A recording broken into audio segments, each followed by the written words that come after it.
We're out here today looking at some old timber stand improvement I did, and this is kind of a bottom area of my farm where it was wide open in here, wide open. So TSI kind of kills like 8 or 9 birds with one stone, and people will say, well, I don't like walnuts for wildlife. Well, and they're not great for deer at all, but I've got some veneer walnuts in here that I kind of look at as a retirement account. There's never a ton of veneer walnuts on any farm. They're actually pretty rare. But I manage these veneer walnuts where I take the junk away from the canopies and let them flourish. And then I'll cut all the vines off of them. And these trees, you know, veneer walnut, $1,000 to, I mean, upwards of 10,000. I mean, we've had a few that brought $15,000 per tree. So, and that was a pretty recent sale we did on a different farm. That was $15,000 per tree on very rare veneer walnuts. So a lot of people put their money into 401ks and IRAs. I put my money and time, or rather my time, into just managing my walnuts. And these will be worth thousands and thousands of dollars someday. And the other thing I was showing Bryce is how thick it got in here once we opened the canopy up. There's just, I mean, this used to be wide open. You could see hundreds and hundreds of yards. And now it's actually awesome for whitetails. So you can have walnuts and premium whitetail habitat at the same time.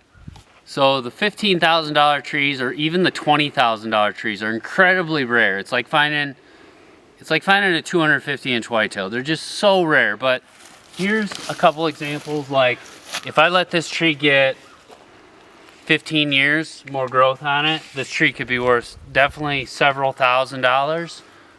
This one here I actually marked because it's on an area that was washing out. I mean, as it sits, maybe $700 to $1,000 tree. I probably won't take it. I'll probably just leave it sit. And hopefully it doesn't come crashing over. And then I'll show you the third tree over here.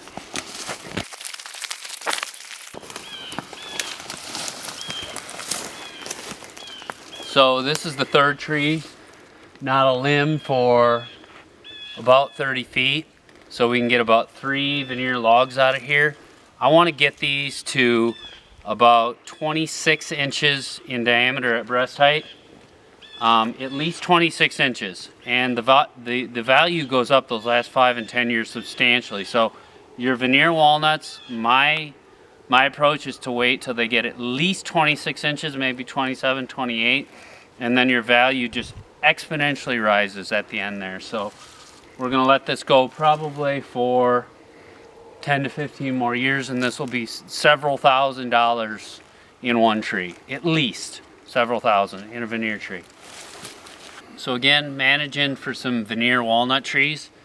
This walnut tree will make veneer logs, and we'll show the canopy as we get done here. But there was some cottonwoods, some ash, a couple locusts that were around here choking this canopy out. Now that we released the canopy and took the junk away from it, this tree can grow at about twice the rate if it were choked out. So this tree will grow about 1/2 inch per year, which sounds fairly slow, and it is.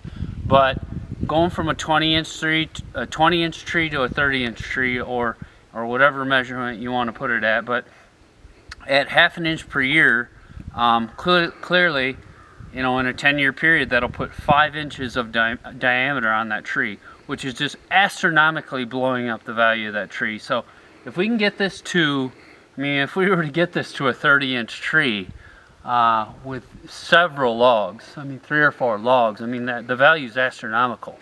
Thousands and thousands of dollars into one tree. So so it's worth waiting. I mean, don't let anybody cut a veneer walnut tree at 20 inches diameter.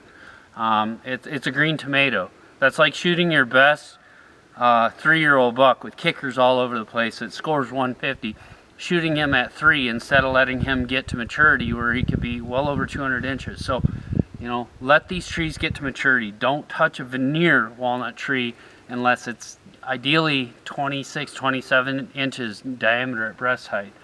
And we'll show what it looks like with the free canopy, and it can grow about twice the rate as if it were choked out before. Another really quick example. This is not a super high quality tree. I mean, we could probably get we could probably get probably one veneer log off the bottom of this, but might even be just a lumber grade tree. But it was choked out by bitternut hickory, which essentially have no wildlife value and no timber value. And this is a great example of just a nice canopy that can continue to grow out, and the tree's going to grow really, really quick.